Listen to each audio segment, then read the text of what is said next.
no vale la pena que piensen en cardio y vengan acá, no aprenderían ni cardio ni memoria. Podemos de avanzar para salir un poco más. A ver, chiquitines, recuerden que el asma es una enfermedad muy frecuente, muchas veces infradiagnosticada. En la mañana me preguntaban, ¿solo hay asma en la niñez? No es verdad, hay asma a cualquier edad. Depende cuál es tu estímulo y a qué edad nosotros vamos a presentar los síntomas. Recuerden que el asma va a ser una enfermedad en su diagnóstico. Los consensos son del GINA y del GEMA. En español ahora del 2024, porque cada año se actualiza en julio y son pequeños detalles, pero no ha habido cambios este año groseros. El GEMA, vean ustedes, el GEMA, que es la guía española del asma, que tiene todos los cuadritos que yo les estoy poniendo, y solo en China el tratamiento, ¿ya? Entonces recuerden que el asma en su definición va a ser una enfermedad heterogénea caracterizada por múltiples síntomas que podrían ser sibilantes, tos, opresión de tórax, disnea de esfuerzo, que puede ser un síntoma, puede ser solo tos, una variante del asma, sí. El silbido no es patognomónico del asma, hay muchas otras enfermedades que silban, pero el hecho de no silbar no significa que no soy asmático, porque la disnea o la tos después del ejercicio puede ser asma también, ¿ya? Entonces, en su concepto es una enfermedad inflamatoria crónica de la vía aérea que caracteriza por muchos síntomas, que además estos síntomas van a ser recurrentes, reversibles, de predominio nocturno, ondulantes, aparecen y desaparecen con o sin tratamiento. De repente solo tengo el asma en la madrugada y en la madrugada nomás me da síntomas y todo el día estoy bien, entonces me hacen mis espirometrías 10 de la mañana y sale normal. A ese grupo de pacientes hay que hacerles más pruebas para poder inducir si nosotros queremos hacer el diagnóstico del asma en realidad. Además, se va a caracterizar por una hiperrespuesta. ¿Qué significa la hiperrespuesta? Significa que mis bronquios son sensibles y se cierran por tos. Por ejemplo, una risa bien intensa que me atora me puede cerrar síntomas. El ejercicio me puede cerrar, los virus me pueden cerrar, el cambio de clima me puede cerrar. Yo en la sierra no tengo asma, me voy a Lima, me bajo del avión y en el día me congesto. No sé si les ha pasado a ustedes, pero es pesado el aire, es difícil. Inhalar, y en los asmáticos se nota porque empiezan a tener, así como cuando se activa la alergia, que podría ir acompañada de rinitis, de edemas en miembros inferiores y broncoespasmo, ¿no es cierto? Y como ya les había dicho, que además esa obstrucción al flujo aéreo puede revertir total o parcialmente con o sin tratamiento. Entonces recuerden que el asma tiene muchísimo que ver con la contaminación ambiental. En ciudades, en grandes metrópolis donde hay más contaminantes ambientales, vamos a tener, obvio, más casos de asma. Y mientras más población, también, por ejemplo, en los niñitos que hacen la primera crisis de broncoespasmo se llama bronquiolitis. En menores de 1 año o 2 años, la primera crisis es bronquiolitis. Pero yo no podría predecir si esa bronquiolitis se va a convertir en asma. Sin embargo, si un niño se enferma, hace broncoespasmo, a la larga, esa infección viral crónica puede inducir asma, sí, depende de su factor genético de cada paciente. Siempre me olvido de pedir, yo tengo el que se conecta y dispara, pero siempre me olvido de pedir, no sé qué pasa con ustedes. Entonces hay varios fenotipos del asma. Entonces ya sabemos que el asma es una enfermedad heterogénea caracterizada por muchos síntomas, pero vamos a tener fenotipos. Hay asma alérgica y asma no alérgica. Entonces hay asma alérgica cuyo predominio celular será, ¿cuáles son? Eosinófilos, ¿qué más?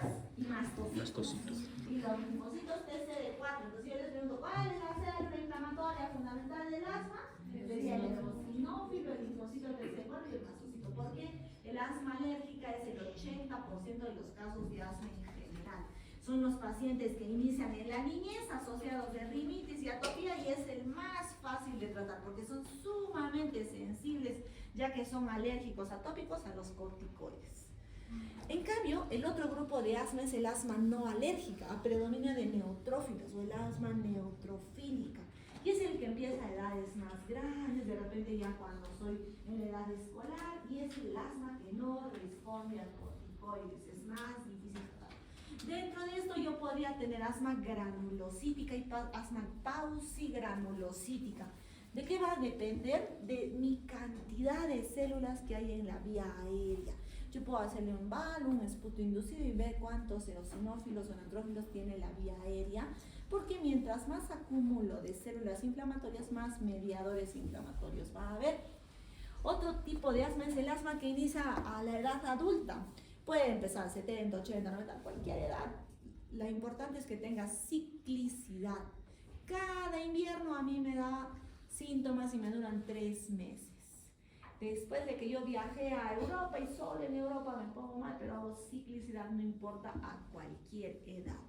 Y además tenemos una característica especial en los pacientes que tienen EPOC, porque los pacientes, el asma del adulto va a relacionarse mucho con el asma ocupacional, porque digamos yo soy peluquera, yo soy carpintero, yo soy minero, metalúrgico, algún químico industrial, un polvo orgánico, soy panadero, y a los 20 años de ser panadero, tanta inhalación de ese polvo inorgánico o de ese polvo orgánico que es la harina, tanto la harina, la vicinosis, que es el polvo de algodón, como la madera son polvos orgánicos.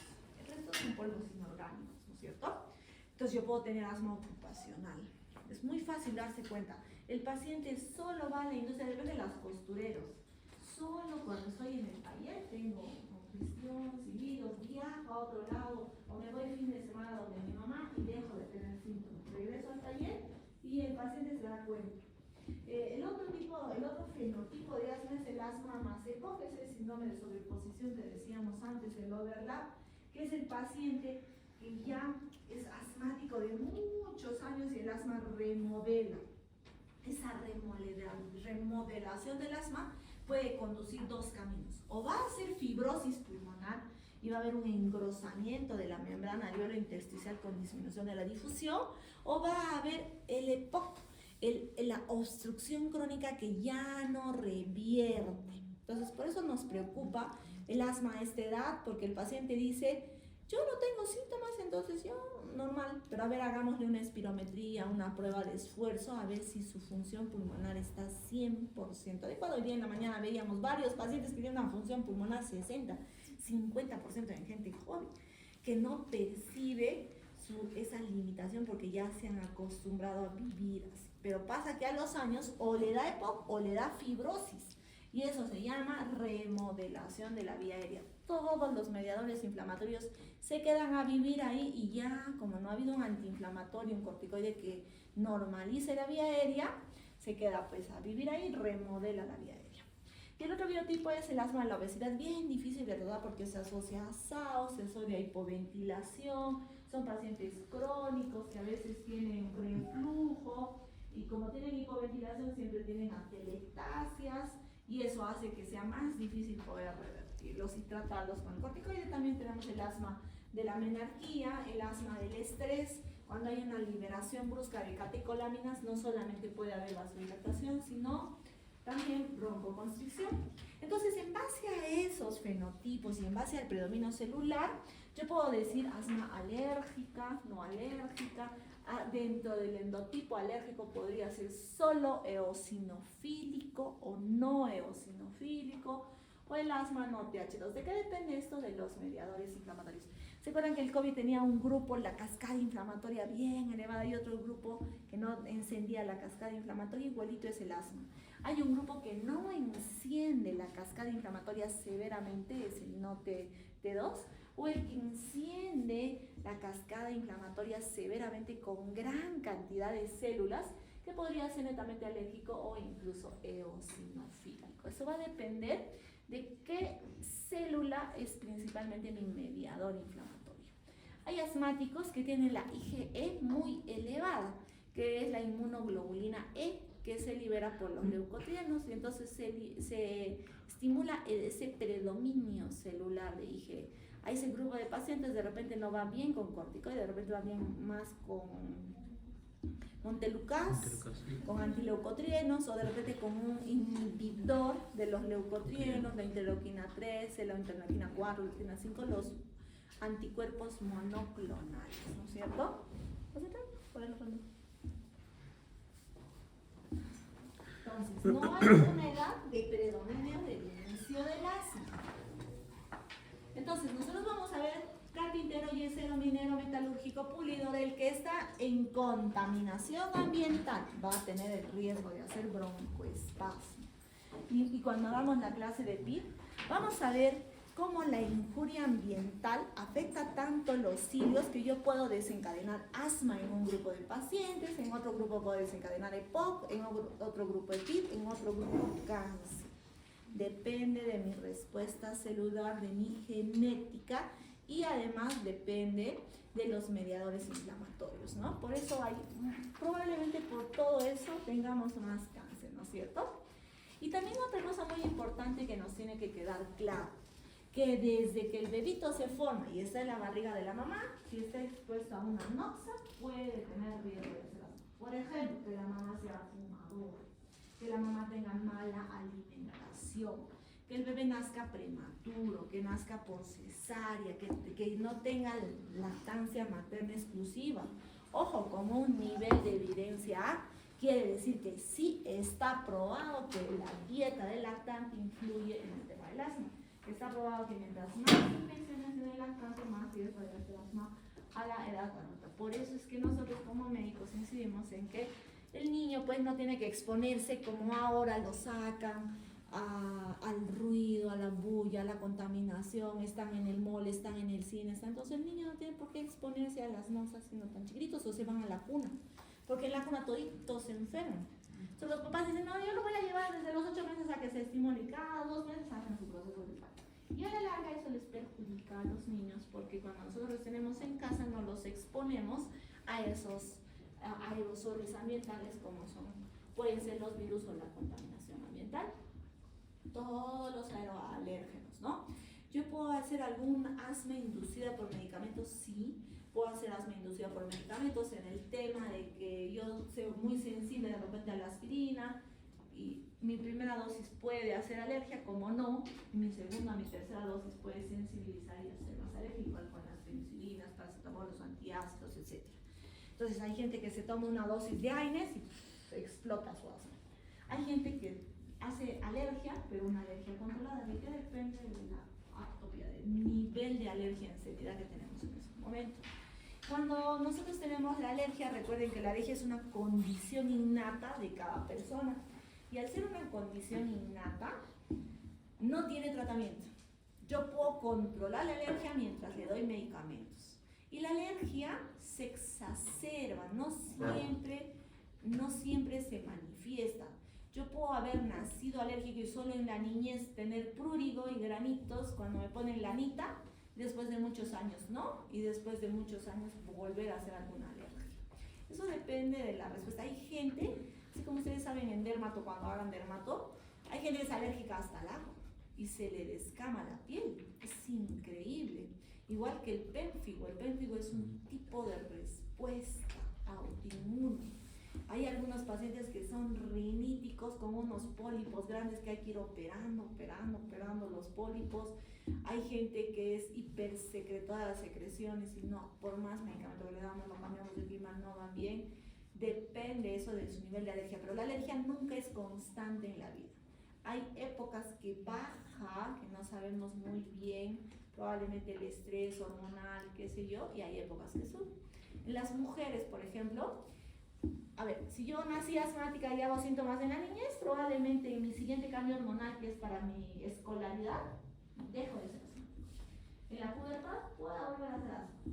En el embarazo pasan 3 cosas. O bien un tercio de mujeres se cura el asma, un tercio empeora y hace crisis severas a partir de ese cambio hormonal, y un tercio controla el asma normal. Es muy variable con el tema hormonal y con el tema de la alergia, porque la alergia no es la misma, no es plana a lo largo de la vida. Hay algunos alérgenos que, por ejemplo pasa, yo soy alérgico a la leche y sigo tomando lácteos y no me doy cuenta. Y de repente o de repente los frutos secos, o de repente las plumas que estaban muy de moda, recuerdan esas colchas de pluma, casacas de pluma, y tenemos neumonitis, yo ya les dije, por hipersensibilidad. Entonces, a veces es la caspa del gato, del perro, algún aeroalérgeno que está en la casa que no nos damos cuenta. Mientras no tengamos esa disquisición clara, mi alumna, compañera de ustedes, es asmática y además ha salido alérgica al gato, sigue teniendo gato y sigue haciendo crisis de asma. Entonces yo le he dicho, no me busques hasta que no salgas tú del ambiente del gato. Por gusto vienes. Porque se usa su corticoides, usa montelukast, está con medicamentos, pero sigue teniendo al gato. Y ella es alérgica al gato con el panel de alergia. ¿Cómo quiere sanar si yo no le quito el estimulante que podría ser suficientemente explicado por la palabra? No es cuestión de que lo saquen al gato, porque los ácaros del gato, ya la caspa del gato ya está en todo el cuerpo. A ver, aspiren la caspa de toda la casa. Es bien difícil de desaparecer un aeroalérgeno. Entonces, y hay que tener mucho cuidado en hacer una historia clínica, ¿no? Toda la contaminación ambiental, peor en la gente que trabaja en industria, porque los que trabajan plástico, ropas, colores, tintes, todo les va a producir. Ahora es obligatorio hacer pues, espirometrías a los pacientes, es obligatorio que usen sus EPPs, ya no es como antes, ya no los exponemos, ¿no? Ya las normas protegen al trabajador. Entonces, ¿qué pasa con el asma? Llega la injuria al epitelio. La primera alteración va a ser de los cilios, del movimiento mucociliar. Nuestra defensa es increíble, como los cilios y solamente el moco. Recuerden que el moco tiene lisocimas, tiene inmunoglobulinas, tiene proteínas, y esa consistencia viscosa que atrapa todo lo que es contaminación y lo barre y lo limpia. Pero en todas las enfermedades que tenemos, moco espeso, el tabaquismo, cómo es que altera esa hipersecreción de moco, la biomasa es cómo altera. Entonces ya es como la piel, es como que yo lo descamo, le quito la epidermis, entonces me queda la dermis. Luego le voy quitando la dermis, me queda el subcutáneo, ¿no es cierto? Entonces es más sensible la piel. Igualito pasa en la vía aérea. Y hay algunos virus que también producen una descamación. Recuerden, una neumonía por descamación y una alteración fina. Entonces, la primera capa de protección, si vamos a bypassear eso, probablemente se activen nuestros mediadores inflamatorios, células dendríticas, los eosinófilos, macrófagos, natural killer, y se activa la cascada. ¿Qué nos interesa? La interleuquina 13, la interleuquina 5, la interleuquina 4, que creo que no está en esta hoja, asociado a las células, a los mediadores inflamatorios, que van a hiperestimular otro grupo de células, ¿no es cierto? Entonces así hacemos un ciclo vicioso. Ya tenemos biológicos para la interleuquina 13, la interleuquina 5, la interleuquina 4. Ya tenemos biológicos que bloquean. Tal es así que yo puedo desaparecer los eosinófilos de la sangre y no tener liberación de inmunoglobulina E en los pacientes que son asmáticos resistentes o severos, persistentes, que no mejoran con los corticoides. Recuerden que la vía aérea, si nosotros lo extendemos, es del tamaño de una cancha de tenis, ¿no? O de cancha de vóley. Y es tan grande, cuánta noxa recepcionan los alveolos, ¿no? Es sumamente receptivos de toda la noxa, ¿no es cierto? Entonces es muy importante entender que la contaminación ambiental nos va a producir daño crónico en el epitelio bronquial. Además que cuando se estimula la musculatura lisa, en un inicio se va a hipertrofiar, pero se va a broncoconstricción, pero en un segundo plano se va a hipertrofiar. Cuando el bronquio ya se hipertrofia, no hay marcha para atrás, porque ya remodeló. Igualito que en la hipertensión de arteria pulmonar. al inicio yo puedo tener una hipertensión sin compromiso de la íntima de la arteria, pero cuando la íntima ya ingresa no hay nada que hacer por más tratamiento que lo bajemos a nivel de mano, ¿cierto? Cuando remodela ya no podemos ayudar. Si el corazón crece, ¿acaso los medicamentos lo hacen regresar a su tamaño? El paciente hace una falla cardíaca crónica y medicamentos de por vida. Los cuatro fantásticos. Progresivo en el tiempo, con empeoramiento progresivo en el tiempo, por eso se cae, ¿no? Recuerden que ¿cuánto disminuía nuestro VERSUF-1 cada año? No. ¿A partir de qué edad envejecemos? Sí. No. ¿Hasta qué edad son los deportistas de alto rendimiento? Futbolistas. 30 años. 30 Ya años. no los contratan, nos deberían de contar esos 30 años. Hasta los 30 años todavía tenemos un aumento del VERSUF. Luego de 20 a 30 años se estabiliza y a partir de los 30 años empieza el crecimiento y irremediablemente, así que aprovechen chicos en vivir mientras sean jóvenes, indefectiblemente, y mientras más cae el VERSUF-1, más menos pronóstico de vida tengo a la larga. ¿Quién me hace caer ese VERSUF-1? El tabaquismo, la polución, el no hacer ejercicios, el reflujo también es sumamente dañino para la vía aérea, ¿no?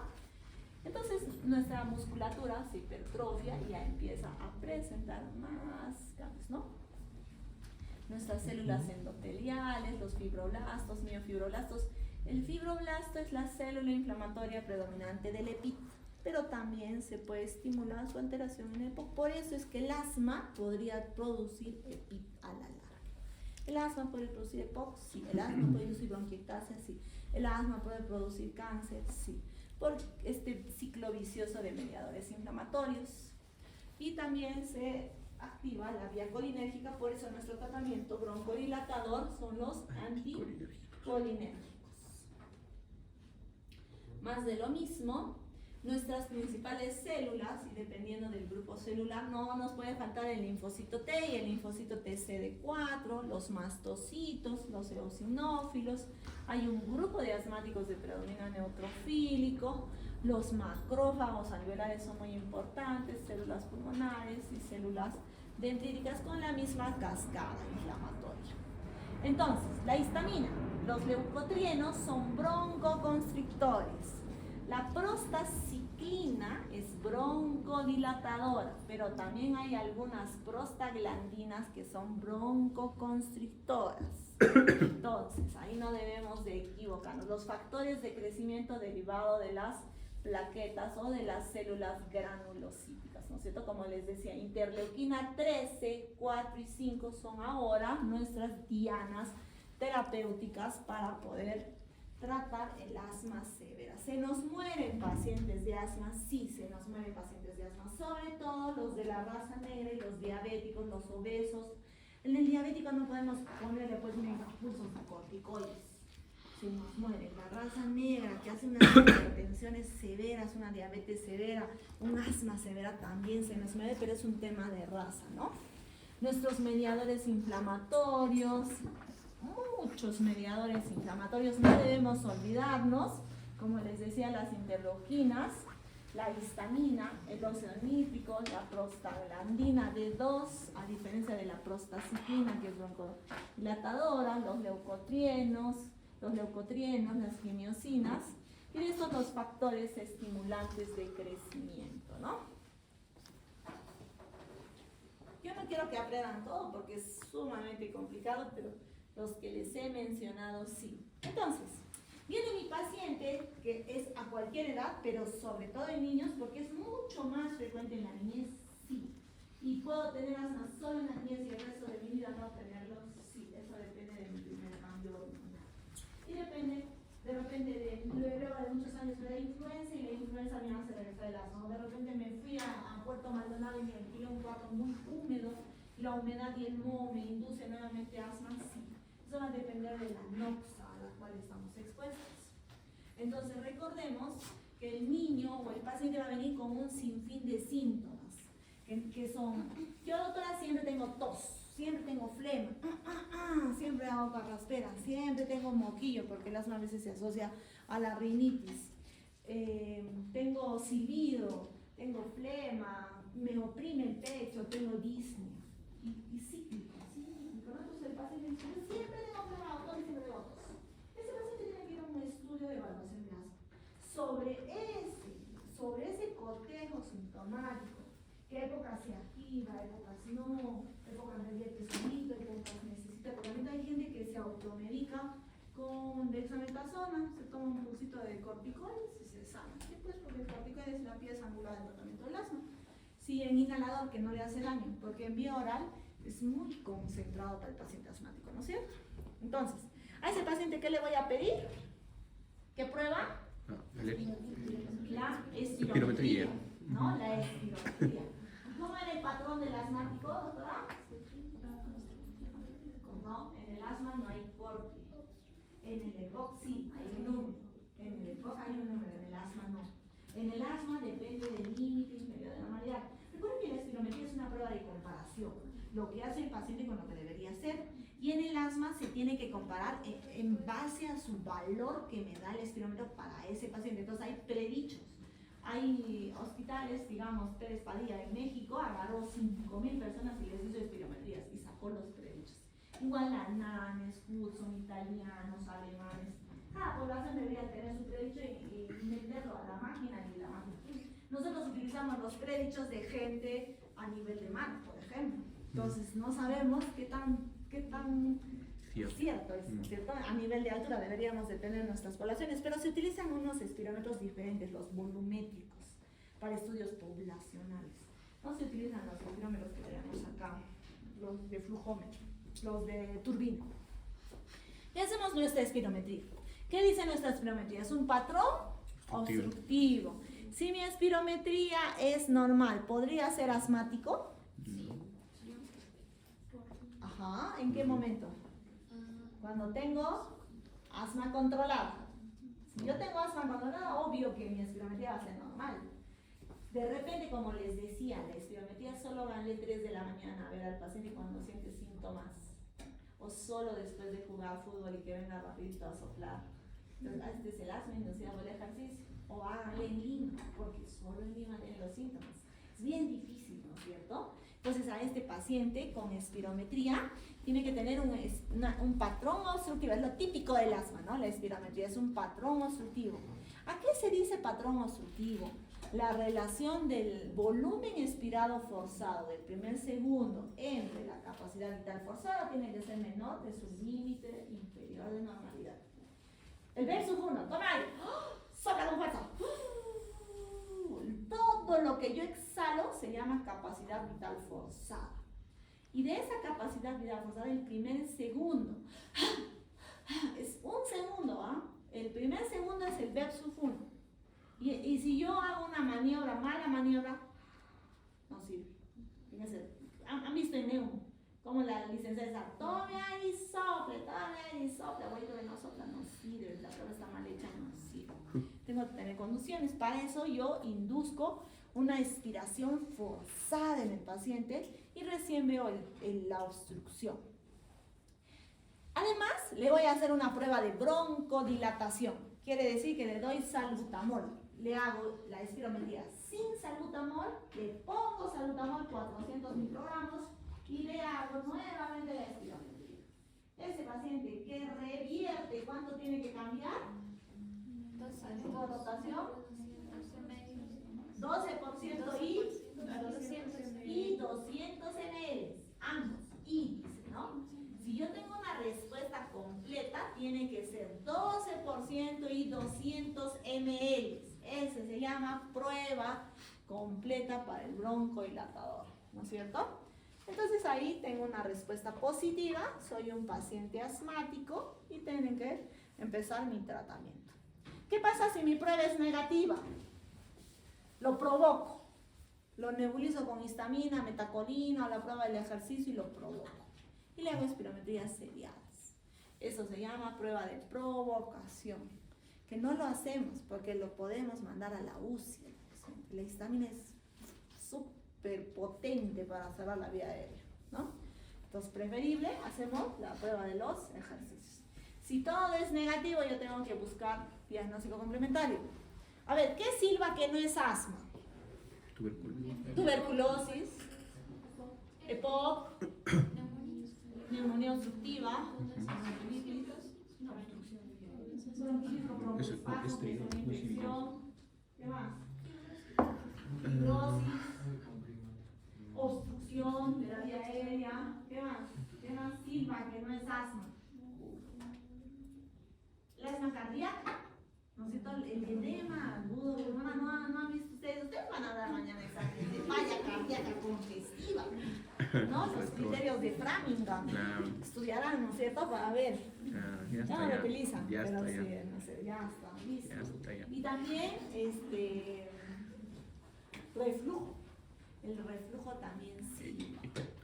Reflujo.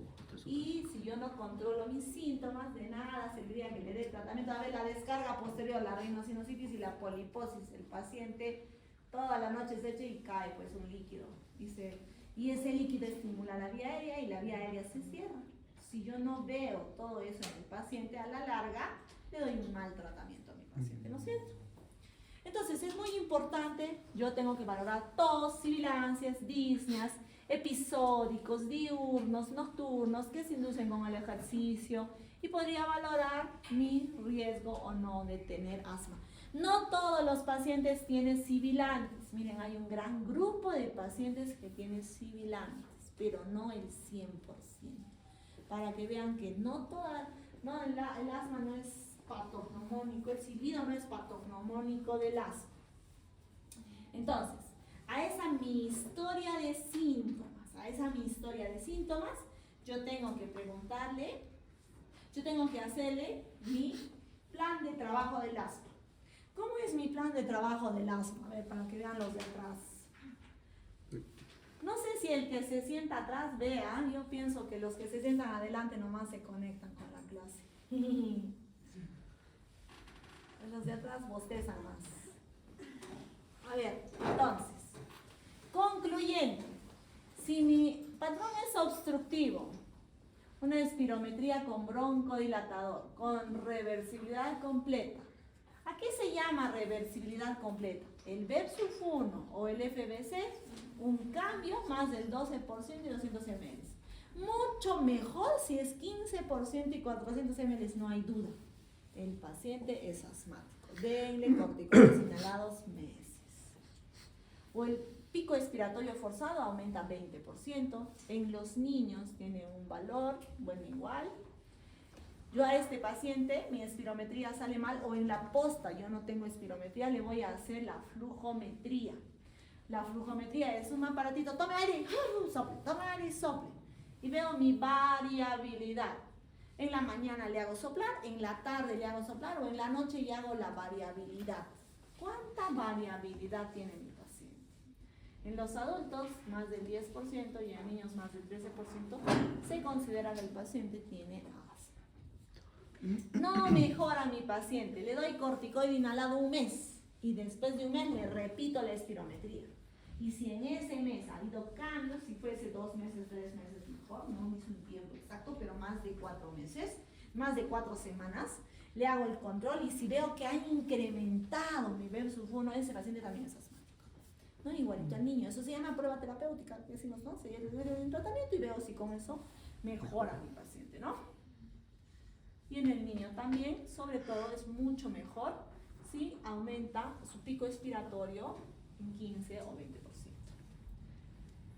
Aún así, todavía no estoy convencida de que es asmático, lo nebulizo con suero salino, con manitol, con metacolina, mesamina, y lo induzco a un protocolo de provocación del asma o protocolo de ejercicio, y lo provoco el asma.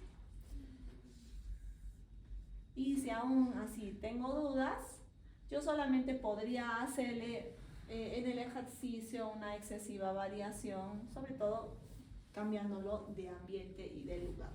Y en cada visita yo puedo valorar eso. De repente, no sé, es bien difícil que la espirometría a veces salga. Y el paciente silba, y el paciente sigue teniendo síntomas. Catalóguenlo como asma.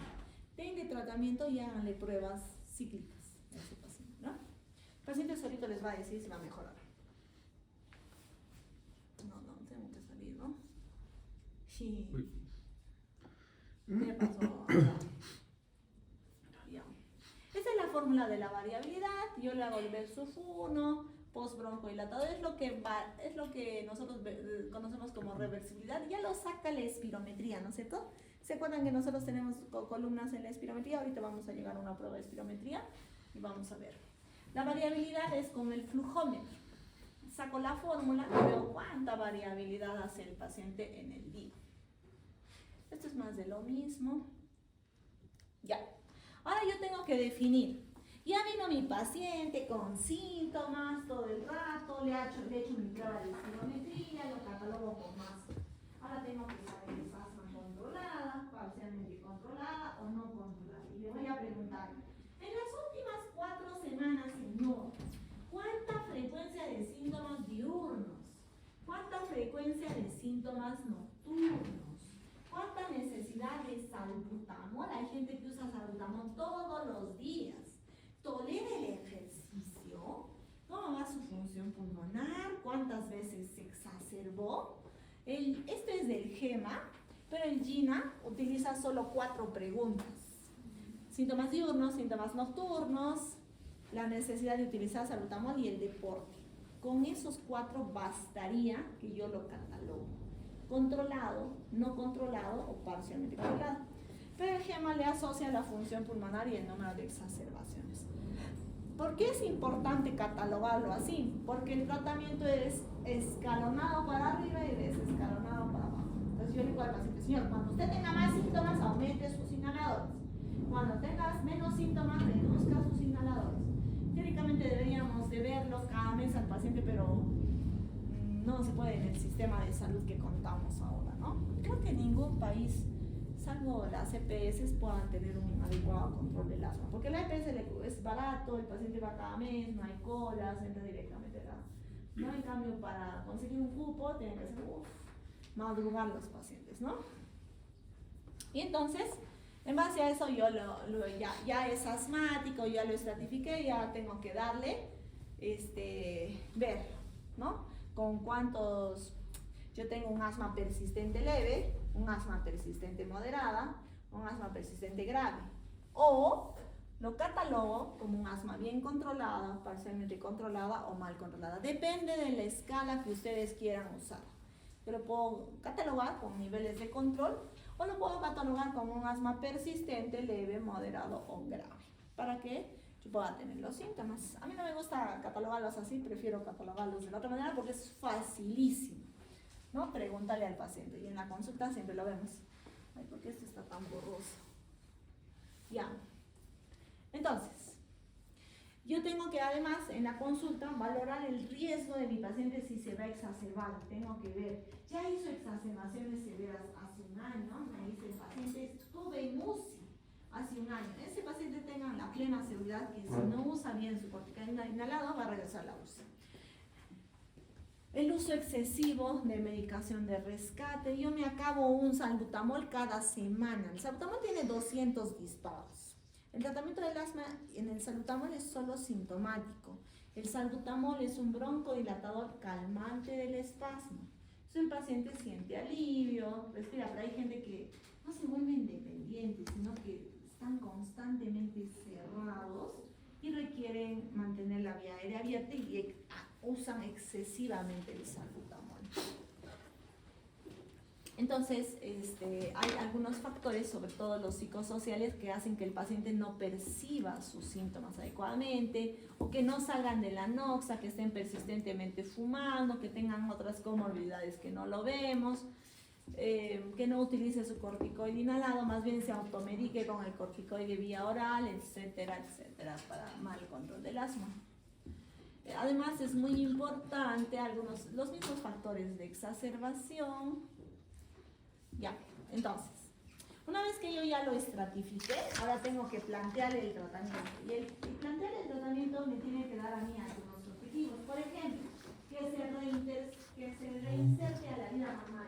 Quiere decir que el alumno no falte al colegio tantas veces por descuidos a repetición. Que haga deporte, que sea nadador, si soy deportista de alto rendimiento, que rinda en el deporte. Si tiene que ser mi objetivo. Que el paciente no gaste cíclicamente en el sistema de salud. Por ejemplo, si yo soy asmático, no voy a ir a mi trabajo todo el tiempo que estoy enfermo, porque me enfermo, me resfrío muy rápido. O que el paciente, si digamos tiene asma inducido por el trabajo, tiene que salir de la NOXA, hacer un buen certificado para que pueda rendir en otro lado, porque el paciente, si no identifica su NOXA, nunca va a mejorar. Entonces, ese tiene que ser el objetivo de mi tratamiento, reinsertarlo a su vida normal. ¿Puede hacer natación el asmático? Sí. ¿Puede ser futbolista? Sí. ¿Puede ser pintor? Tendría que usar la laca de la pintura, sobre todo los carpinteros que se estimula, tendrían que usar sus EPPs con filtro, el N99. Yo lo puedo decir al paciente, siga señor trabajando, pero con su EPP adecuado. De preferencia, sacarlo de ese estímulo, ¿no es cierto? Porque sería lo mismo. Si el paciente es soldador y tiene asma y no se cuida del polvo negro, de los olores, nunca va a mejorar mientras yo no lo saque de esa cosa. Eso hay que explicarle bien claro al paciente. Y además, mi objetivo tendría que ser que no se enferme, que no se exacerbe. Entonces tiene que ir a un plan de vacunación, porque los virus están comprobados. Cada vez que me da gripe se cierra el pulmón, sí, pues. Porque está comprobado que los virus inducen las exacerbaciones de asma, igual el reflujo, igual la falla cardíaca, igual, o sea, los AINES, de repente se toma mucho AINE o aspirina el paciente, y entonces ahí mi objetivo de tratamiento es identificar que no se tiene tratamiento, para que yo pueda prevenir exacerbaciones futuras en el paciente, ¿no es cierto? Ya. Entonces, ¿cómo es mi tratamiento? Este es del GEMA. Entonces, ¿cuál es la piedra angular del tratamiento del asma? Corticoides. Corticoide E inhalado. inhalado. Corticoide inhalado. A diferencia del corticoide vía oral, si yo tomo 5 miligramos, la dosis de corticoide para una crisis de asma es 1 miligramo de prednisona por kilo de peso o cualquiera de sus equivalentes. Si peso 70, 70 de prednisona. Quiere decir 70.000 microgramos. Igual al niño, si él pesa 5 kilos, le doy 5 miligramos, 5.000 microgramos. Y el corticoide inhalado viene en microgramos. Entonces, solo para que tengan una idea, ¿cuánta dosis tiene la posterior? El salbutamol viene en jarabe de 2 miligramos, 2.000 microgramos en 5 ml. Y el salbutamol en inhalado viene de 100. Y de ese 100 se absorbe el 20%. O sea, de todos los inhaladores se absorben del 20 al 30, 35% máximo llega a la vía aérea. El resto se va al digestivo. Entonces, imagínense cuán bajita dosis. Entonces, el pediatra siempre usa clenbuterol y ambroxol, o utiliza salbutamol y ambroxol y le da en jarabe. Entonces el niño viene hiperkinético, taquicárdico, porque tiene exceso de beta 2. Es como si yo le diera 20 disparos de salbutamol, señora, cada 8 horas. Y eso, de los 20 se absorbe solo el 30%, o sea, 50 disparos de salbutamol y equivaldría a un 5 ml de jarabe. Entonces, la medicina, y para que quede bien claro, la medicina del corticoide inhalado no le produce Cushing, no le produce talla baja, no le produce estrías, no le produce los efectos secundarios del corticoide, pero sí le da muy porque se va a quedar y va a cambiar el pH de la boca. Entonces, para eso el paciente se enjuaga, se utiliza bicarbonato y se le da una higiene a la paciente, que siempre les explicamos si vienen con mugas los pacientes, ¿no? A nosotros como médicos nos tiene que dar el concepto claro. No hay dependencia al inhalador. ¿Qué pasa? Que cuando yo le doy al niño inhalador, los 5 meses está feliz, le quito inhalador, y si es asmático, atópico, severo, persistente, obvio que va a regresar a tener los síntomas. Entonces le quitas el inhalador, le quitas el antialérgico, va a regresar a su rinitis, a su dermatitis, a su flema, a su silbido, y la mamá dice, pues se ha vuelto dependiente del inhalador. No es que se haya vuelto dependiente, es que al quitarle la medicina regresa a su basal, a su enfermedad. Hay gente que controla por el cambio hormonal. Le damos hasta los 5 años inhalador y luego solito lo quita y nunca más vuelve a usar. porque así es el asma, es ondulante. Entonces la mamá dice, yo solita le he quitado y por gusto me daba la doctora los medicamentos y ella le ha hecho mal y le ha vuelto dependiente y ahora yo me dependiente. Pero no entiende pues la fisiopatología del asma la mamá. No me voy a poner a pelear pues con la mamá, ¿no es cierto? Entonces a ustedes les tiene que quedar el concepto claro. De hecho, todos los medicamentos para el pulmón deberían venir en inhalador. Hay tobramicina inhalada, hay biológicos que vienen inhalados, hay medicamentos para la hipertensión pulmonar inhalada, solo que es carísimo por la presentación. Como nosotros somos un país en vías de desarrollo, no nos alcanza nuestra plata para comprar esa medicina para los pacientes, ¿no es cierto? Entonces, ¿qué dice nuestro primer escalón del asma? Dale, si mi paciente tiene asma intermitente o tiene pocos síntomas, dale cuando necesite un salbutamol, por ejemplo, solo en el ejercicio. Y mucho mejor, es un corticoide inhalado con formoterol. A eso se llama terapia SMART. No sé dónde está escrito. Acá está.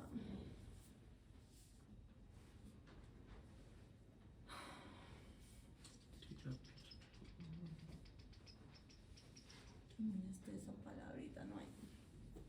Ya, pues ustedes lo buscan ya.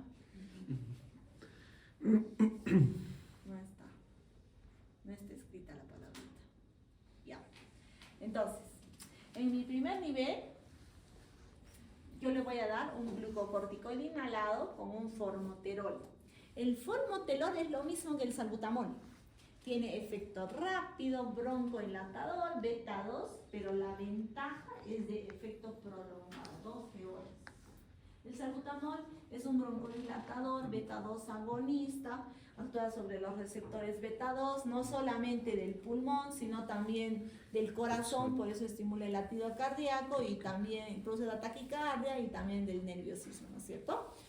Entonces, el formoterol es lo mismo que el salbutamol. No viene formoterol puro en la industria, porque no lo van a sacar, porque yo le doy a necesidad el corticoide inhalado. Si el paciente siente alivio rápido como el salbutamol, eso se llama terapia rápida asociada a corticoide. O sea, en el mundo ya no debería existir salbutamol, ya no debería existir. Solo que es un tema de costos, 8 soles versus 200, 300 soles. Entonces, el paciente en países como los nuestros hay todavía salbutamol. Entonces, el paciente se compra su salbutamol de la farmacia y se automedica. Pero, a ver, díganle, cómprate formoterol y corticoide inhalado con 200 soles. No lo compro más, ¿no? Pues prefiere comprarse el de 8 soles porque le da el mismo confort. Pero no le damos el corticoide inhalado. Entonces, la terapia SMART lo que dice es a necesidad, lo que necesite tu paciente en el primer escalón. Quiere decir que es un asma intermitente, rara vez, solo del ejercicio, solo en junio, el resto del tiempo no me da, solo cuando tengo gripe y luego nunca más. Eso se llama necesidad, lo que necesite mi paciente. De preferencia con un corticoide inhalado. Por eso nosotros les damos salbutamol y beclometasona y le decimos nunca uses salbutamol puro, o sea, junto con tu beclometasona estamos haciendo lo mismo que la terapia SMART separados. 20 soles más 8 soles, 28 soles. ¿Sí? El paciente cuando usa beclometasona dice, yo tengo un polvo amargo, todo eso me va mal y es más, ni siquiera me hace respirar bien, pues, pero no entiende que es la piedra angular para disminuir los mediadores inflamatorios. En cambio, el salbutamol le da confort, le da placer. A ver, pónganse cuando estén con gripe, yo les digo, usa tu salbutamol, te ayuda a expectorar, a liberar, te quites a tos, te quites espasmo y te ayuda en la vía aérea. Pero el corticoide inhalado no hace ese efecto, de hecho te cierra, te irrita, te queda con un sabor amargo, ¿no? Pero el paciente no lo entiende, por eso es que debería usarlo juntos, ¿no? Ese es el escalón 1. El escalón 2, ¿qué nos dice? Ya tengo síntomas de asma persistente, leve o persistente moderado o asma parcialmente controlada. Porque para el asma controlada es a necesidad. Para el escalón 2, en esta guía del GEMA, que varía un poquito en relación a la del GINA, empiezo glucocorticoides a bajas dosis o antileucotrienos, además de salbutamol o, mucho mejor, corticoide inhalado más formoterol. El salmeterol no tiene la función del formoterol. el indacaterol no tiene la función del formoterol, por lo tanto, solo el formoterol es tan efectivo como el salbutamol. Por eso la guía lo pone formoterol con cualquier glucocorticoide inhalado. Solo el formoterol. Entonces yo le doy en el escalón más bajito, glucocorticoides a baja dosis o antileucotrienos. Luego voy subiendo glucocorticoides a dosis bajas más un LABA o subo mi dosis de corticoide. Luego glucocorticoides a dosis medias más LABA o glucocorticoides a dosis medias más un antileucotrieno. O, si no controlo, además le subo mi glucocorticoide a dosis medias más un LABA más un LAMA, un antimuscarínico. Entonces ahí le agrego el tiotropio. Es un segundo broncodilatador de larga acción porque el paciente sigue cerrado. Ya voy 3 broncodilatadores o voy con el antileucotrieno. No mejora mi paciente, le doy corticoide a dosis altas, más un LABA, más un LAMA, más un antileucotrieno. Y puedo asociarle o puedo darle acitromicina o teofilina. Entonces había un grupo que expuso los macrólidos como antiinflamatorios en el tema del asma. Si bien esto no muestra gran evidencia para su uso, pero es una alternativa más que yo le puedo dar meses al paciente, dosis largas, ¿no? La guía lo dice. Asociado a necesidad, a mi salud como la necesidad. No mejoro con todo esto y sigo siendo un asma persistente, severa o moderado, síntomas cíclicos, cada mes, cada 2 meses necesito corticoide oral. Voy a ir a mi escalón con el tratamiento biológico. Y los biológicos están diseñados para inhibir los antileucotrienos, inmunoglobulina E, IG13, 9 y ¿qué les dije? La 4, la 5, la 3, ¿no es cierto? Si no tengo biológicos, yo le puedo quemar la vía aérea y utilizo unas sondas de calor con broncoscopía y eso se llama termoplastia. Nosotros no tenemos, pero es igualito que la crio, igualito que los cepillitos se pasan por el broncoscopio y se les da calor. Da ondas de calor, sencillísimo, igual que la broncoscopia, hay que tener el equipo. Y por último le doy corticoide oral, pues ni modo, o triamcinolona cada mes al paciente con el riesgo de hacer Cushing, osteoporosis, estrías, etcétera, etcétera, etcétera. ¿Qué significa SABA? Salbutamol, beta 2 de acción corta. Short action 2. Y LAMA sería beta 2 de acción. LABA es long action, ¿no? Un beta 2 agonista, un beta 2 agonista de larga acción, un beta 2 agonista de corta acción, un LAMA, un antimuscarínico de larga acción. Y también hay un antimuscarínico de acción corta, un SAMA. El SAMA se utiliza en el EPOC, ¿no es cierto? Los de corta acción. Yo le puedo dar bromuro también, sí, y lo vamos a ver ahorita, ¿no? Igualito en la guía de GINA, en el consenso internacional, le puedo dar glucocorticoides orales, salbutamol, antileucotrienos a mi paciente. En el paso 1, a necesidad, mucho mejor con corticoide inhalado, a necesidad y formoterol, mucho mejor. Puedo aumentar la dosis más su corticoide inhalado, formoterol, otro corticoide. Puedo darle 2 corticoides a la vez, sí, si es que estoy utilizando la terapia SMART. Utilizo un corticoide inhalado más el formoterol más la beclometasona, sí podría darle, ¿no? En los estos. Y así, igualito del otro. Entonces, ya, eso lo vamos a ver en la siguiente exposición, el asma grave no controlada. El asma grave no controlada no es lo mismo que el asma exacerbada. El asma exacerbada es cuando yo no tengo síntomas, de un momento a otro me resfrío y aumentan bruscamente los síntomas. El asma grave no controlada es que yo vivo permanentemente con síntomas graves. Todos los días tengo tos, todos los días tengo disnea, todos los días no llego al 3er piso, todos los días tengo dificultad. Vivo con mis síntomas persistentes en el tiempo. Estos pacientes tienen que ir al escalón 3, al escalón 4 o al escalón 5 de tratamiento del asma. Pero tengo que estar seguro que es asma. No vaya a ser que sea otra cosa en mi paciente y yo le doy puro corticoide y no me doy cuenta. De repente es falla cardíaca realmente y no me doy cuenta, ¿no? Hay neumonía eosinofílica, por ejemplo, ¿no? y empieza a remodelar. Y ahí sí, tratamiento en corticoides a más dosis, ¿no? En más tiempo. Y estos pacientes, como les decía, van a los escalones ya 5, ¿no? ¿Qué corticoides tenemos?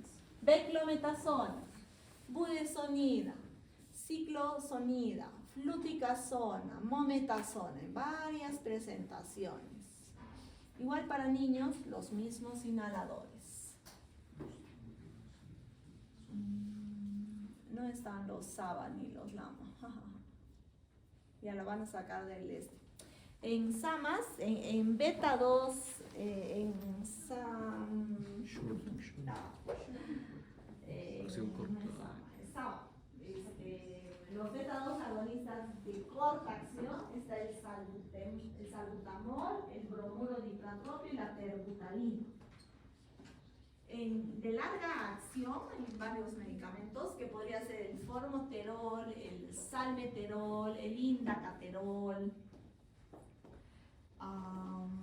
Hay varios medicamentos. En antimuscarínicos también, los antimuscarínicos de corta acción es el bromuro dipratropio. El bromuro no es un beta-2 agonista, no es un antimuscarínico, ¿no? Es un antimuscarínico.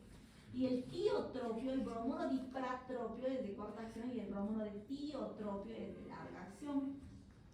Entonces eso depende del tiempo de broncodilatación que tienen los inhaladores, ¿no? Entonces, es muy importante que nosotros conozcamos por lo menos el nombre de los medicamentos para indicarle al paciente. El MINSA tiene todos los medicamentos. Muy importante solamente que hagan gestión y lo podamos pedir. ¿Alguna duda hasta aquí del asma? Doctora, ¿y si solo viene con sibilantes y en la prueba de espirometría, dándole salbutamol, por ejemplo, De broncodilatación.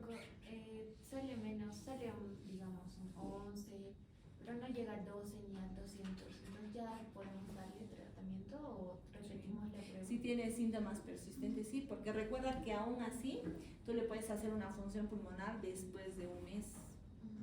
Después de un mes y comparar exactamente con tu predicho, ¿cierto? Ahora, yo tengo pacientes asmáticos que revierten solo el 3%, o sea, no revierten. O sea, no es un criterio, la espirometría no es un criterio absoluto.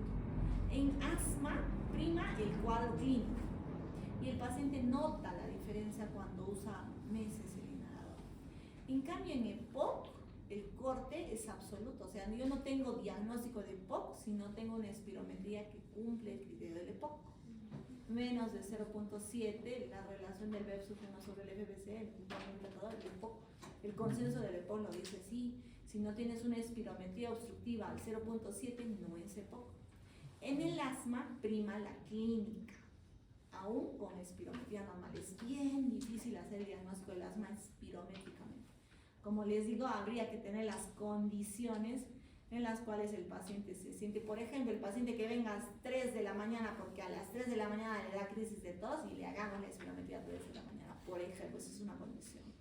O como les decía, solo me da síntomas cuando voy a Lima, o solo cuando viajo a Quillabamba, o solo cuando voy a la casa de mi abuelita porque tiene perro o tiene gato. O sea, háganle la espirometría en ese lugar y van a ver ustedes la variabilidad que tiene. Entonces, para eso hay unas maquinitas que se llaman los flujómetros. El paciente hace su flujometría en donde está. Para eso usamos esto en medicina ocupacional. Entonces, donde está el paciente se hace en la mañana, luego en la noche en su casa y vemos la variabilidad de la función pulmonar, ¿no? ¿Alguna otra pregunta? Doctora, disculpe. Entonces, ¿no se podría tratar una espirometría con patrón reductivo normal como solamente alergias? Si se le toma también la prueba de alergia. Claro, por ejemplo, si yo soy, digamos, yo tengo solo carraspera, tengo rinitis o picazón y me das un antihistamínico y es suficiente, podría ser solamente faringitis crónica alérgica, no asma. Entonces ahí le das tu antihistamínico al paciente y ¿cuánto tiempo? Todo lo que necesite. ¿Cuánto tiempo le damos el corticoide al paciente? Menos de... Toda su vida, hasta cuando tenga síntomas, lo va a utilizar. Toda la vida, es ondulante. claro. El paciente en su cabeza tiene que decir, señora, usted se te activa tu asma, tú tienes que usar tu corticoide. Es ondulante.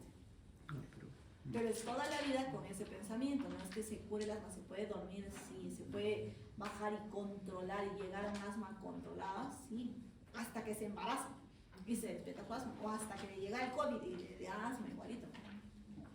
En el caso de la alergia, yo le doy antihistamínicos, tiempos largos y lo controlo. Quito los antihistamínicos y regreso. Si ese paciente controla sus síntomas solo con antihistamínicos, probablemente no era asmático, solo era atópico. Entonces se tiene que esperar un promedio. Tienes que valorar la respuesta con el paciente. Chamba, chamba. ¿Quiénes tienen carraspera crónica, por ejemplo? Acá casi ninguno, porque es notorio. Sí, cada rato. Sí. ¿No? O duermen con la boca abierta, tienen la vida desviada, pólipos, y la garganta se les reseca. Y al día siguiente están. Entonces tienen que hidratar, hacer gargaritas, higiene de la vía oral, limpieza de la descarga posterior, utilizar algún descongestionante nasal y se soluciona el problema, ¿no? Sobre todo en los adultos, en los varones adultos. Hay niños que tienen hipertrofia de amígdalas de tercer, cuarto grado y no pueden cerrar la boca en la noche. Ese paciente siempre va a ser un tosedor crónico, por ejemplo, que no siempre es asmático.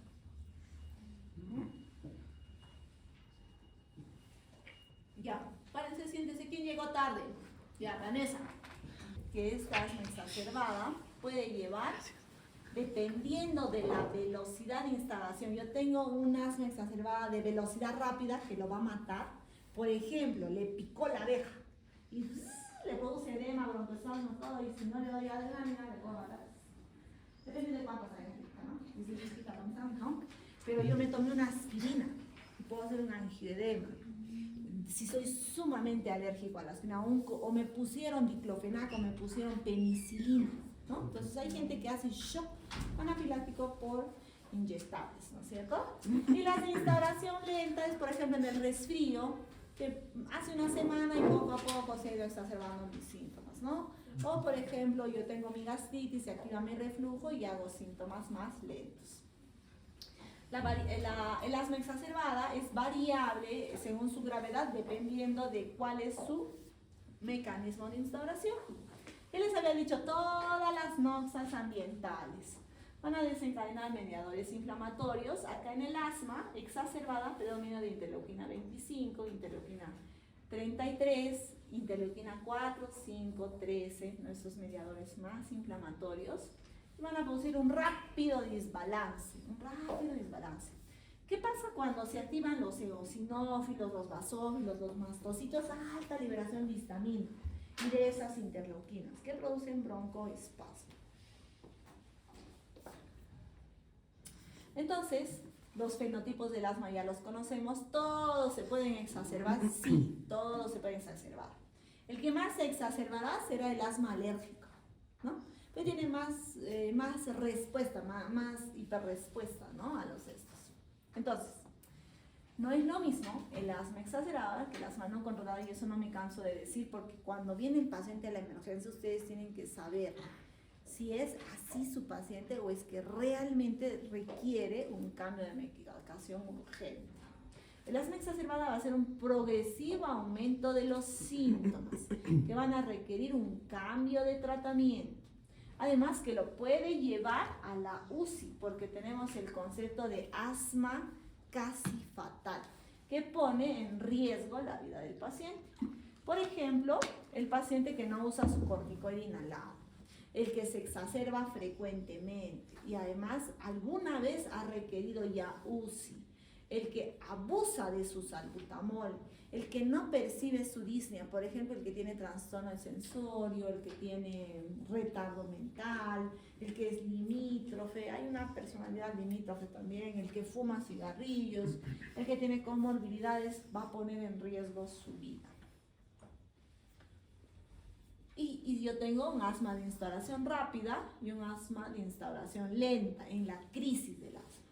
Felizmente, la crisis de instauración rápida es la menos frecuente, de mayor gravedad, pero es la que más responde al tratamiento adecuado que yo le pongo. Entonces le doy adrenalina, ya sea subcutáneo, ya sea endovenoso, ya sea en nebulización asociada a su corticoide, asociada a su oxígeno, rompe rápido el espasmo, rápido se va a la casa.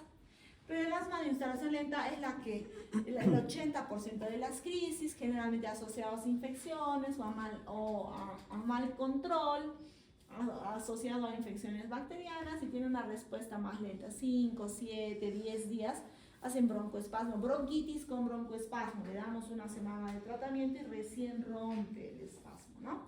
Es de respuesta más lenta. Ya sabemos y conocemos los pasos del asma, también conocemos los pasos del asma, y vamos a ver, ¿qué dice este artículo?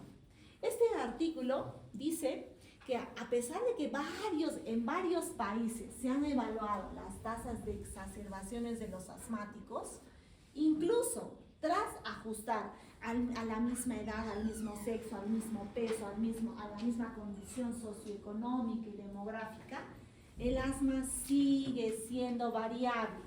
Dos pacientes similares con las mismas características en dos países diferentes presentan una respuesta diferente de asma. Eso significa que cada asmático es independiente a su crisis, no generalicen, evalúen cada caso, nunca hay un caso similar del otro, aún ajustándose variables en dos pacientes. ¿Y eso qué significa? ¿Eso qué significa? Cuando se hacen grandes estudios poblacionales, vamos a ver quiénes tienen más riesgo de hacer asmáticos. Entonces, en este estudio trataron de describir los resultados clínicos en los pacientes que tienen asma grave y asma exacerbada asociados a su condición sociodemográfica. En cuanto al sexo, las mujeres hacen un poco más de asma no controlada y asma exacerbada. Las mujeres. ¿Quién más? Los pacientes de raza negra y los hispánicos, por condición de raza. ¿Quién más? Los más jóvenes hacen crisis más severas que los más adultos, ¿no? ¿Qué más nos dice? Acá, que hay algunas otras comorbilidades que nosotros lo vamos a ajustar también, y cuando nosotros valoramos el riesgo de quién visita más a la emergencia, las mujeres, los negros, los de raza negra y los más jóvenes hacen crisis más frecuentes. Y el otro, ¿quién se hospitaliza más? Las mujeres, los de raza negra, seguidos de los hispánicos y los jóvenes. Miren cómo entonces yo tengo que ver, si yo recibo un paciente de raza negra, tengo que abrir los ojos y decir, este es mi paciente que se va a complicar, que se va a exacerbar, que va a requerir hospitalización. No lo puedo comparar con un blanco o un hispano, o con un paciente dependiendo de la edad, o entre varón y mujer. ¿Quién va a hacer crisis más severas? De repente las mujeres, que van a requerir más tasas de hospitalización. Además, cuando nosotros estudiamos la función pulmonar, tienen peor función pulmonar los varones, ¿no? Declivan más rápido y más síntomas. Los hispanos tienen peor función. No son significativos, no son estudios significativos, pero son estudios poblacionales. No tienen un nivel de evidencia 0.001, ¿cierto? ¿Qué más? Los que tienen más índice de masa corporal es los score. ¿Quiénes tienen mejor calidad de vida en cuanto a los score? ¿No es cierto? Cuando yo utilizo el score St. George, yo tengo que valorar cuánto es mi calidad de vida, ¿no? Entonces, los que tienen peor calidad de vida, porque mientras más número del St. George es peor calidad de vida, siempre son los de raza negra. Igualito. Cuando yo hago el ACQ, mientras menos valor, tengo mejor calidad, es al revés, ¿no? Los de raza negra siempre son los que nuestro factor de riesgo para ser asmáticos. Muy bien. Y en este otro estudio nos muestran cuál de mis pacientes, de un gran grupo de pacientes, en este metaanálisis que ha evaluado, miren, hay un grupo de pacientes que solo utiliza LABA. Hay un grupo de pacientes que solo utiliza antileucotrienos. Hay un grupo de pacientes que solo utiliza SABA. ¿Cuánto por ciento es mi riesgo de hospitalización en este grupo? Los pacientes que utilizan solo la antileucotrieno se hospitalizan casi igual que aquellos de los pacientes que utilizan incluso corticoides inhalados. ¿Esto por qué se presenta, chicos? O sea, este estudio es importante porque a nivel mundial hay gente que solo utiliza LABA, hay gente que solo utiliza salbutamol, hay gente que solo utiliza antileucotrieno, hay gente que utiliza combinado. De todos estos grupos, el que se automedica con corticoides orales es el que más tiene 2.8% de más tasas de complicaciones y hospitalizaciones. Quiere decir que tiene un peor control de su asma y se automedica con corticoides y es el que va peor, se va a hospitalizar más. A pesar de que el corticoide oral en altas dosis es el tratamiento del asma, ese tiene que ir al biológico, ¿no es cierto? Ese tiene que ir al biológico. ¿Qué otro paciente es de riesgo del 1.8? El que utiliza corticoides, sigue siendo el que utiliza corticoides. El resto todos tienen el mismo riesgo, ¿no? En los estos. ¿Quién se complica más? El diabético, el que hace neumonía. En este estudio los varones y los que necesitan ventilador mecánico, a diferencia del otro estudio poblacional, ¿no? Con mayor tasas de riesgo. Por ejemplo, los que hacen neumonía. Entonces, ¿un paciente con neumonía y asma se tiene que hospitalizar? Sí. ¿Un paciente con neumonía y diabetes se tiene que hospitalizar? Sí, porque va a tener mayor riesgo de complicaciones y de exacerbaciones. Riesgo de mortalidad en asma exacerbada, ¿no es cierto? Entonces, el paciente que requiere ventilador mecánico, que es el paciente que tiene asma casi fatal, se va a morir el 30% de todos nuestros pacientes que van a ir al ventilador mecánico. Igualito que el CURP. La neumonía que iba a la UCI se moría el 30%. Igualito en el asma. El asma que va a ir al ventilador se muere el 30%. O sea, 1 de cada 3 pacientes sobrevive, ¿no es cierto? Ya. Llega mi paciente a la emergencia. Yo ya sé que me tengo que preocupar de los hispánicos, de los negros, de los varones, en este caso también de las mujeres, de los que tienen raza negra y de cierta edad. Hasta los 50 años hace más riesgo en el tema del asma. Yo tengo que estratificar si es leve, si es moderado, si es grave o se va a morir mi paciente. ¿Quién se va a morir? El que ya no puede hablar, el que llega, el que ya no puede hablar, el que está confuso, el que tiene trastorno del sensorio, el que tiene politirajes, el que desatura severamente, el que retiene CO2. El que retiene CO2 es porque ya tiene un fuelle, ya el diafragma no tiene fuerza, ya se agotó, ya no bota, ya no intercambia, ese paciente se va a morir, ya tiene acidosis respiratoria, tiene una insuficiencia respiratoria, satura menos, no le puedo ni tiene capacidad de hacer la espirometría, tiene un trastorno del sensorio, ya tiene silencio auscultatorio, tiene un tórax en tonel súper distendido y ya no hay a dónde entre y salga el aire. Entonces ustedes le auscultan y dicen, este paciente no tiene asma, porque no se ausculta sibilantes. Entonces ahí hay que tener cuidado, ahí está la historia clínica. ¿Qué le pasó minutos antes? Doctor estaba roncando y silbando su pulmón y ahora tiene silencio. O hizo neumotórax, que en el asma es muy frecuente hacer neumotórax, o es que ya está haciendo atrapamiento aéreo severo, que ya no hay intercambio gaseoso. Entonces, como entra el aire, el problema del asma es la expiración. Entra el aire, no sale. Entra el aire, no sale. Entra el aire, no sale. Es como un globo, ¿no? En un momento ya no voy a tener cómo meter más aire, ¿no? Ya mi caja torácica ya no me deja, ¿no es cierto? Movimientos paradójicos, hipotenso, bradicárdico, ya con riesgo de ser paro cardíacos. A este paciente, ¿qué dispositivo de oxígeno le van a poner si llega a la emergencia inmediatamente?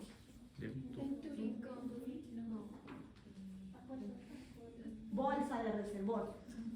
La bolsa de reservorio la agarran de la caja de emergencia y le ponen en 2 minutos. A 15 litros. A 15 litros la bolsa de reservorio me da tanto oxígeno como 60-80%, ¿cierto? Pero a mi paciente de crisis grave o moderada le podría poner Venturici. Y después de ponerle reservorio a ese mi paciente, yo tengo que decidir, ¿se va a ir al ventilador mecánico o ya con la nebulización, el corticoide, todo lo voy a mandar a la venta? En 3 o 4 horas yo defino qué voy a hacer con mi paciente. Mi paciente que tiene crisis grave, tiene disnea intensa, habla palabras, frecuencia respiratoria más de 25, taquicárdico más de 120, mi presión está normal, tiene politirajes, tiene sibilantes, inspiratorios y expiratorios, está orientado, tiene una función pulmonar menos de 50, saturando menos de 90, en insuficiencia respiratoria, pero no retiene CO2. El asma, que hace insuficiencia respiratoria, es porque ya está en crisis moderada. El asma, cuando se exacerba levemente, hace hiperoxia con alcalosis respiratoria. El asma hiperventila, entonces hace hiperoxia de compensación. Llega saturando 95% y usted dice, no, si esto su saturación me vaya hacia su casa. Y a la media hora llega moderado. Toda paciente que llega con roncantes y exacerbado, cámbienle la terapia, póngale más broncodilatadores, nebulícenlo, denle corticoides inhalados, si tiene signos de infección, para la infección, ¿no es cierto? Entonces, es muy importante que nosotros cataloguemos. Se instauró rápidamente, ya tuvo unas crisis severas antes, ya se hospitalizó, ya fue a UCI, mi paciente, no tiene un adecuado control de su enfermedad, tiene falla cardíaca o taquiarritmias, porque recuerden que yo si tengo una taquiarritmia, no lo puedo nebulizar con beta 2, tiene alteraciones psiquiátricas que no me dejan percibir bien su enfermedad. Entonces, todo paciente con crisis va a ir al oxígeno. Si le falta oxígeno, le pongo oxígeno. Además, voy a aumentarle broncodilatadores en MDI, los que hacen así, de 4 a 8 inhalaciones cada 10 minutos. La enfermera, el médico viene y dice, nebulízalo cada 8 horas. Nunca va a romper el espasmo. Cada 10 a 15 minutos durante la primera hora, luego lo reevalúo. Durante la segunda hora, luego lo reevalúo. Seguidito, tengo que estar pegado al lado del paciente de asma. Le doy nebulización intermitente, le doy corticoide oral o hidrocortisona. En el caso de la prednisona vía oral es tan efectivo como el intramuscular. O sea, no hay problema si le pongo dexametasona, hidrocortisona, metilprednisolona o vía oral, no habría problema. Corticoide inhalado, cuanto antes mejor. 4 inhalaciones cada 10 a 15 minutos la primera hora. Y luego ir considerando sulfato de magnesio, salbutamol endovenoso. Si yo no hago esto cada 10 o 15 minutos, mi paciente no va a romper el espasmo agudo que se le ha instaurado durante la primera hora. Y luego lo reevalúo cada 30 minutos o cada hora y veo su función pulmonar. Tiene buena respuesta, lo mandaré a su casa. ¿Cuánto tiempo de corticoide le voy a dar? Siquiera 5 o 7 días. No, le ponen dexametasona, lo nebulizan, le mandan a su casa. Al día siguiente regresa, dexametasona nebulizado a su casa. Hoy me acuerdo de la emergencia. Denle pues prednisona vía oral para que tome todas las mañanas. Denle corticoide inhalado, denle su salbutamol para que no regrese a la emergencia. 7 días hasta que rompa el espasmo. Una vez que rompa el espasmo, el paciente ya no va a regresar a la emergencia. Como boomerang lo mandan y regresan nomás. Su plan de acción, concretar citas con los especialistas. Si yo tengo mala respuesta o tengo riesgo de crisis vital, quiere decir que mi paciente se me va a morir, ya no lo dudo, lo mando a la UCI. Le doy oxígeno, salbutamol, hidrocortisona, sulfato de magnesio, lo que quiera, y lo meto al ventilador mecánico. En el ventilador mecánico el paciente se hospitaliza. ¿Cuáles son los anestésicos que puede usar? Ketamina, ceborane, que son broncodilatadores. Son anestésicos broncodilatadores, ¿no? Tengo mala respuesta, lo hospitalizo y considero el mismo tratamiento. Apoyo con oxígeno nomás, ¿no? Entonces, miren cómo el salbutamol, yo puedo ponerle de 2 a 8 inhalaciones cada 10 a 15 minutos la primera hora, o lo nebulizo, o le doy nebulización continua. Igualito el bromuro, de 4 a 8 inhalaciones cada 10 minutos. La prednisona vía oral, le puedo dar, o hidrocortisona, o metilprednisolona. El corticoide inhalado, cada 10 a 15 minutos la primera hora. Le paso sulfato de magnesio una sola vez. Le doy salbutamol endovenoso, o puedo darle Entonces la medicación en la guía del GEM está bien indicada para que cuando ustedes agarren, esto debería ir en un plan de acción de asma de los pacientes de emergencia. Entonces, muchos decían, ¿sirve o no sirve el sulfato de magnesio? El sulfato de magnesio se vio que ayuda a disminuir el riesgo de hospitalizaciones en los pacientes, tanto niños como adultos, ¿no? ¿Qué más? Una vez que lo hospitalizo a mi paciente, yo tengo que reevaluarlo constantemente hasta que logre darlo de alta. Pero puedo yo tengo flema verde, reflujo, si no le doy a la infección y no curo su infección, nunca lo voy a sanar a mi paciente, voy a hacer un ciclo vicioso. Si tengo rinosinusitis y no le limpio esa rinosinusitis, no le ayudo. Tengo reflujos, tengo congestión pulmonar, no le doy el tratamiento a lo que le ha exacerbado. Si me picó la abeja o tengo un edema, un angioedema, le tengo que dar epinefrina sí o sí, porque el corticoide puede no bastar, ¿no? Las condiciones para que se hospitalice: si no responde al tratamiento, permanece sintomático, sigue requiriendo oxígeno, no logra una función pulmonar adecuada en un paciente, ¿no? Que se hospitaliza. ¿Qué más? Es importante recordar que el salbutamol actúa en 3 a 5 minutos, entonces no podemos mandarlo al paciente 30 minutos a buscar su medicación. Deberíamos en las emergencias, o ustedes cuando se vayan a su serum, tengan en su tópico siempre un broncodilatador de acción bien rápida, va a romperles el espasmo. ¿Qué es mejor? ¿En aerocámara o con nebulización? Los estudios del Cochrane, que han incluido 39 ensayos, no ven diferencias significativas en usar adecuadamente el MDI versus la nebulización. A mí me gusta nebulizar porque humedece la flema y expectora más fácil el paciente, pero en cuanto a broncodilatación no hay diferencias. Pero con una buena técnica inhalatoria, a ver, vean ustedes cómo usa el paciente su inhalador. Lo usa tan mal que no le sirve. El bromuro de hipratropia es un fármaco de efecto rápido, anticolinérgico, ayuda muchísimo. Es mucho mejor asociar bromuro con salbutamol porque rompe el espasmo y evita hospitalizaciones con mucho más frecuencia. Lo dicen los metaanálisis.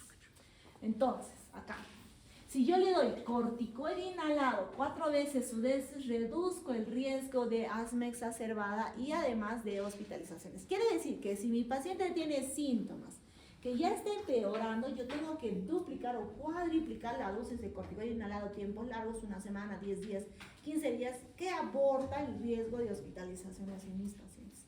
Lo dicen los estudios. ¿Qué más?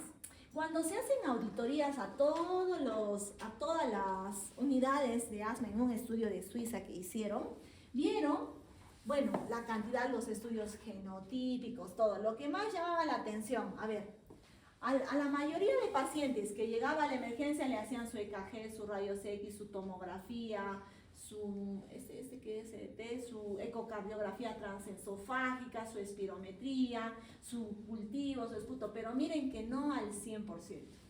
Rayos X no le hacen al 100% de los pacientes. El estudio cardiológico no le hacen al 100% de los pacientes. Nosotros siempre definimos que nuestro primer estudio debería ser el rayos X, porque el rayos X te permite ver ¿qué otra complicación tiene mi paciente? Por ejemplo, que tenga fibrosis, mi comportamiento es diferente, que tenga enfisema, que tenga neumotórax, que tenga neumonía. El 100% de nuestros pacientes que ingresan en asma tienen que tener rayos X, aparte de su espirometría. Todo lo demás es complemento. Si tengo riesgo para hacer infarto, le tengo que hacer unos estudios, ¿no es cierto? Y miren cómo aún en hospitales, en grandes hospitales, no todos los pacientes se estratificaron los pacientes, se les dio oxígeno, pero ni siquiera a todos los pacientes, ¿ah? Hay algún grupo de pacientes que no requirió oxígeno, hay un grupo de pacientes que utilizó sulfato de magnesio, hay un grupo de pacientes que utilizó antibióticos. No es como nosotros al 100%. A mí me da miedo no dar antibióticos.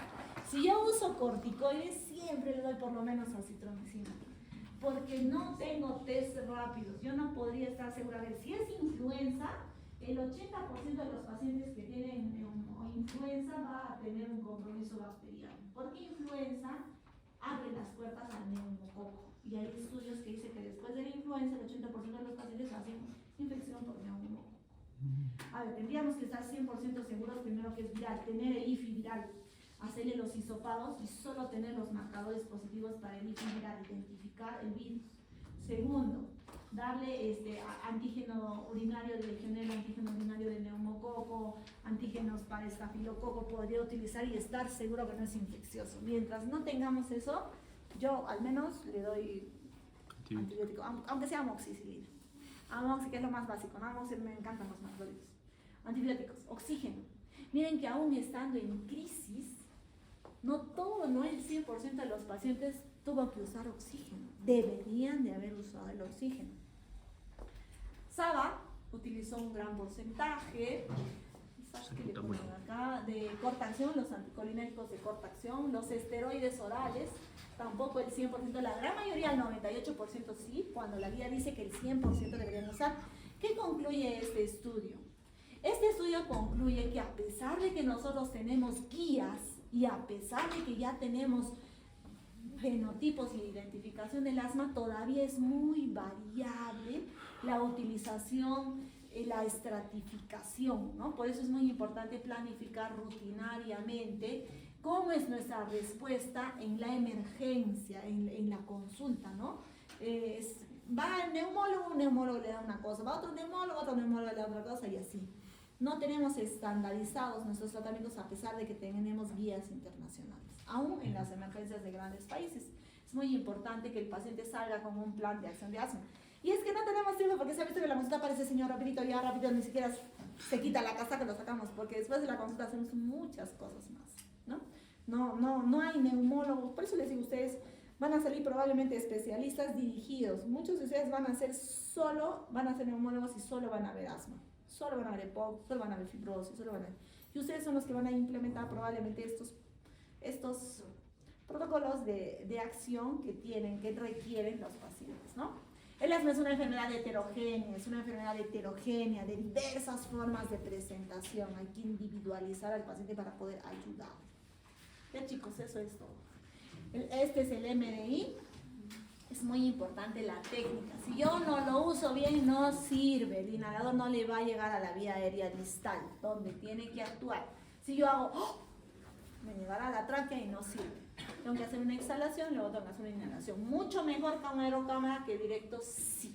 Directo impacta y se absorbe menos. Con aerocámara, algo más. ¿Qué pasa cuando yo lo nebulizo al paciente con el riesgo de taquiarritmia o de hacer, por ejemplo, ¿cómo se llama? Taquicardia supraventricular.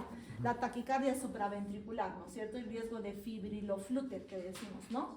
3,9 de 10.000 episodios tratados por asma pueden hacer riesgos de taquicardia supraventricular. Es seguro nebulizar, es seguro utilizar salbutamol. Con un pequeño porcentaje que nos puede hacer, sí. Pero, ¿qué dice?